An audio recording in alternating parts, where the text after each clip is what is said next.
తగలబడిపోతున్న Rapha, ఇది Hamas పాపమా Israel పాపమా? కానీ అక్కడ జరుగుతున్న ఈ రాఫా నగరములో జరుగుతున్నది మాత్రము మహాదారుణం. అంటే ప్రపంచంలో ఉండే సెలబ్రిటీస్, విఐపీస్ కొంతమంది బోరున ఏడుస్తూ మాట్లాడే విషయం. ఇక్కడ భారత్లో అన్నారు అనుకోండి, క్రికెటర్ రోహిత్ శర్మ, అలాగే ప్రముఖ సినీ నటి సమంత.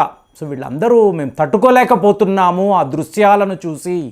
అంటే ఎవరికైనా అనిపిస్తుంది కదండి, హమాస్ ఒక తీవ్రవాద సంస్థ, వాళ్ళు మా మీద దాడులు చేశారు, ప్రతీకారంగా మేము గాజాపై దండయాత్ర అని చెప్పి ఇజ్రాయెల్ వాళ్ళు చెప్తున్నారు. కానీ ఇక్కడ నివసించే ప్రజలు, వీళ్ళు ఏ పాపం చేశారండి? ఆ దృశ్యాలు చూస్తూ ఉంటే అసలు ఎలా అనిపిస్తుందంటే, తలలు లేని పసిపిల్లలండి. ఒక వ్యక్తి తల లేని ఒక పాపను పెట్టుకొని ఈ పాప ఎవరిది, పాప ఎవరిది అని చెప్పి అతను అటు తిరుగుతున్నాడు అంటే మీరు ఏమంటారు? అంటే దీన్ని ఎలా చూడాలి అంటే, ఇప్పుడు చూడండి, అక్టోబర్ 7 హమాస్ వాళ్ళు దాడులు చేశారు ఇజ్రాయెల్ మీద. సో దానికి ప్రతీకారం ఇజ్రాయెల్ అన్నారు. సో వీళ్ళు ఏమన్నారు? బెంజమిన్ నెతన్యాహు ఏం మాట్లాడారు? ఒక హమాస్ తీవ్రవాదిని కూడా మేము విడిచిపెట్టము, అంటే మా అంతిమ లక్ష్యము హమాస్ తీవ్రవాద సంస్థ ఉండకూడదు, ఒక సభ్యుడు కూడా ఉండకూడదు, అంతవరకు యుద్ధము ఆగదు అని అన్నారు. Okay, fine. సో వీళ్ళు యుద్ధము మొదలుపెట్టారు. ఇప్పుడు వీళ్ళు నేరుగా గాజా స్ట్రిప్లోకి వచ్చిన తరువాత వాళ్ళు ఏమన్నారు? మీ మధ్య హమాస్ తీవ్రవాదులు తిరుగుతున్నారు, సో వీళ్ళ ఏరివేత మాకు ముఖ్యము, కాబట్టి మీరు ఈ నార్త్ గాజాను విడిచిపెట్టి మిడిల్ గాజాకు వెళ్ళండి అంటే ఒక 10 లక్షల మంది ప్రజలు మార్గము లేక, అంటే ఇజ్రాయెల్ వైపు నుంచి ఎయిర్ స్ట్రైక్స్, భీకరమైన దాడులు, 48 అవర్స్ అన్నారు, వితిన్ 2 days మీరు చూసారంటే దాడులు, మార్గము లేక మూటాముళ్ళు సర్దుకొని ఈ పాలస్తీనియా ప్రజలు, గాజా దగ్గర నివసించే ప్రజలు మిడిల్ గాజా వెళ్ళారు. తరువాత ఏమైంది? మేము నార్త్ గాజాలో ఉండే హమాస్ తీవ్రవాదులను తరిమివేశాము, వాళ్ళు ఇప్పుడు మిడిల్ గాజాలోకి వచ్చారు, కాబట్టి మేము అక్కడికి వస్తున్నాము. ఎలా వస్తారండి? పెద్ద పెద్ద ట్యాంకులు వేసుకొని వాళ్ళ సైనికులతో మిషన్ గన్లను పెట్టుకొని అక్కడికి వస్తారు.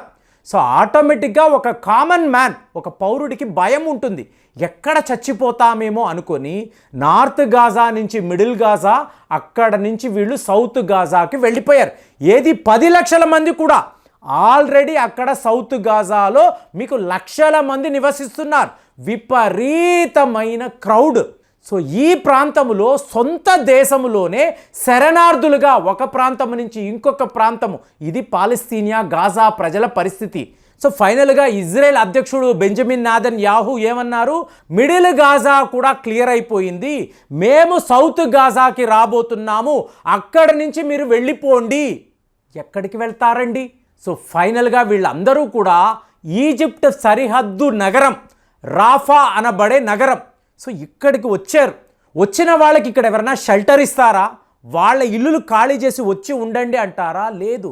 చిన్నపాటి టెంట్లు వేసుకొని, నీరు లేదు, ఆహారము లేదు, ఎలక్ట్రిసిటీ లేదు, పిల్లలు ఎలా బతుకుతారు, మా భవిష్యత్తు ఏంటి ఎవ్వరికీ తెలియదు. టెంట్లు వేడ్చుకొని అక్కడ నివసిస్తూ ఉంటే మీకు అటువైపు వెళ్ళలేరండి. ఎందుకు అంటే అటు ఈజిప్ట్ దేశం, వాళ్ళు పెద్ద పెద్ద గోడలు కట్టి ఆ గోడల్లో వాళ్ళు ఏం చేశారు? మీకు ఈ కరెంటు షాక్ ఇచ్చే విధంగా ఏర్పాటు, అంటే ఎవరైనా గోడ దాటి వస్తే కరెంటు షాక్ కొడుతుంది, సో అలాంటి ఒక ఏర్పాటు చేశారు. సరే, సరిహద్దులు అన్నాము కదా, ఇక్కడే మనం బతుకుదాము, జీవించడము కాదండి, వాళ్ళకి ఎటువంటి సుఖ సంతోషాలు లేవండి, బతకడం, జస్ట్ సర్వైవల్. ఈ పరిస్థితిలో ఇక్కడ ఉన్నప్పుడు ప్రపంచ స్థాయిలో మీకు యునైటెడ్ నేషన్స్ వాళ్ళు ఇజ్రాయెల్ వాళ్ళకి చెప్తున్నారు, మీరు రాఫా నగరం మీద దాడులు చెయ్యకండి, దీనిని దాటి ఆ ప్రజలు ఎక్కడికి వెళ్ళలేరు, చాలా చాలా కష్టాల్లో ఉన్నారు, పిల్లలు ఉన్నారు, పసిపిల్లలు ఉన్నారు అంటే ఇజ్రాయెల్ వాళ్ళు కూడా ఒప్పుకున్నారు. సో రాఫా అనబడే నగరము సేఫ్ సిటీ, ఇక్కడ మేము దాడులు చెయ్యము అని చెప్పారు. కానీ ఏం జరిగింది? 2 హమాసు నాయకులు ఈ రాఫా నగరంలో నివసిస్తున్నట్టుగా మాకు వార్తలు వచ్చాయి. ఏంటి? ఇద్దరు ఉన్నారు అని తెలిసిన తరువాత మేము ఇక రాఫా నగరం పైన దాడులు చెయ్యము అని అనిన ఇజ్రాయెల్ మే 26 మీరు నమ్మరు ఫ్రెండ్స్, రాత్రికి రాత్రి నిద్రపోతున్నారు, సడన్గా పెద్ద పెద్ద చప్పుళ్ళు, మీకు లేచి చూస్తే పసి కందులు మీకు అక్కడ మాడి మసైపోయి ఉన్నారండి. అంటే మీకు భర్తలను అక్కడికక్కడ కాలిపోతున్న భర్తలను చూసిన భార్యలు, భార్య యొక్క బూడిదను చూస్తున్న భర్త ఎలా ఉంటుంది రాత్రికి రాత్రి. మే 26. సో ఎంత దారుణం జరిగింది అంటే, ఇది హమాస్ పాపమా? అవునండి, హమాస్ ఇలాగే చేశారు, వాళ్ళు తీవ్రవాదులు, ఒప్పుకున్నాం. మరి ఇది ఇజ్రాయెల్ పాపమా అంటే, మీరు హమాస్ తీవ్రవాదులతో యుద్ధం చేయాలండి. అక్కడ మీకు కామన్ మ్యాన్, పౌరుడు, ఎటువంటి అభము శుభము తెలియని చిన్నారులు, పసివాళ్ళు, వీళ్ళు ఏ పాపము చేశారు? తలలు లేని పసి కందులండి. అలా చెల్లా చెదురుగా పడిపోయి ఉంటే మీకు ఎలా ఉంటుంది? కాబట్టి ప్రపంచ స్థాయిలో అందరూ కూడా చూసి తట్టుకోలేకపోతున్నారు, ఒక్కొక్కరైతే ఏడుస్తున్నారు. ఆ రోహిత్ శర్మ అయితే ఎంత ఆవేశంగా మాట్లాడితే, ఇంత దారుణం అవసరమా? ఆ పసికందు ఏ పాపం చేసింది? ఇది వీళ్ళందరూ అడుగుతున్నారు. మీకు అక్కడ ఇంటర్నేషనల్ క్రిమినల్ కోర్టు, మేము మీ మీద చాలా పెద్ద చర్యలు తీసుకుంటాము, రాఫా నగరం మీద దాడి చేస్తే వాళ్ళు చెప్పారు. మీకు యునైటెడ్ నేషన్స్ వాళ్ళు అంటే యుఎన్ యొక్క పాలస్తీనియా రెఫ్యూజీ ఏజెన్సీ వాళ్ళు గాజా ఈజ్ ఇన్ హెల్ అని చెప్తున్నారు. అంటే ఈ భూమి మీద ఒక నరకము అని ఉందంటే అది గాజానే. ఆల్ ఐజ్ ఆన్ రాఫా, ఇదే అందరూ మాట్లాడుతున్నారు. కానీ రాఫాలో రాత్రికి రాత్రి 45 మంది మీకు అలా బూడిద అయిపోయారు, 200 మందికి పైగా గాయాల పాలయ్యారు. ఏకంగా ఇజ్రాయెల్ ప్రధానమంత్రి బెంజమిన్ నెతన్యాహు పార్లమెంటులో చెప్తున్నాడు, అవును మనము తప్పు చేశాము, చాలా పెద్ద తప్పు చేశాము, ఇన్వెస్టిగేషన్ మొదలు పెట్టాము, ఖచ్చితంగా ఇందులో ఎవరి తప్పు ఉందో తెలుసుకుంటాము. ఏమండి, మీరు తెలుసుకుంటారు, పార్లమెంట్లో మాట్లాడుతున్నారు, యునైటెడ్ నేషన్స్కి సారీ చెప్తున్నారు. పోయిన ప్రాణాలు తిరిగి వస్తాయా? తలలేని ఆ పసికందు ప్రాణాన్ని మీరు తిరిగి ఇవ్వగలరా? ఒక్కసారి ఆలోచించాలి కదా. మీకు తెలియదా అక్కడ ఎంతమంది మహిళలు ఉన్నారు, పిల్లలు ఉన్నారు? వీళ్ళ మీద వెళ్ళి ఒక బాంబు పడితే ఎలాంటి ఒక పరిణామం ఉంటుంది? అంటే ఇది ఒక ట్రాజెడీ, హమాస్ యొక్క స్ట్రాటజీ అని చెప్పి వీళ్ళు మాట్లాడుతున్నారు. హమాస్ వాడు స్ట్రాటజీ చెయ్యొచ్చండి, అది ఒక తీవ్రవాద సంస్థ. కానీ వీళ్ళు ఏ పాపము చేశారండి? వీళ్ళ ప్రాణాలను ఎందుకు ఇంత దారుణంగా మీరు ఇలాగ పొట్టన పెట్టుకున్నారు? అసలు ఆ విజువల్స్ మనమైతే చూపించలేమండి. ఆ వ్యక్తి తలలేని ఆ పాప యొక్క మృతదేహాన్ని పెట్టుకొని ఈ పాప ఎవరిది అని అటు ఇటు తిరుగుతూ ఉంటే అసలు గ్రాఫిక్స్లో చూపించినా కూడా మనం తట్టుకోలేమండి.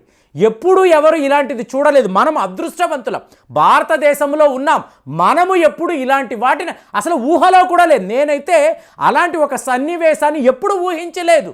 ఎంత దారుణము అంటే అక్కడ ఏదో మీకు పిల్లలు బొమ్మలు వెతుకుతున్నారండి, అలాగ బొమ్మల్లాగా మాడిపోయిన పసికందులని తల్లులు వెతుకుతూ ఉంటే దాన్ని ఏమనాలో కూడా అర్థము కావడం లేదు.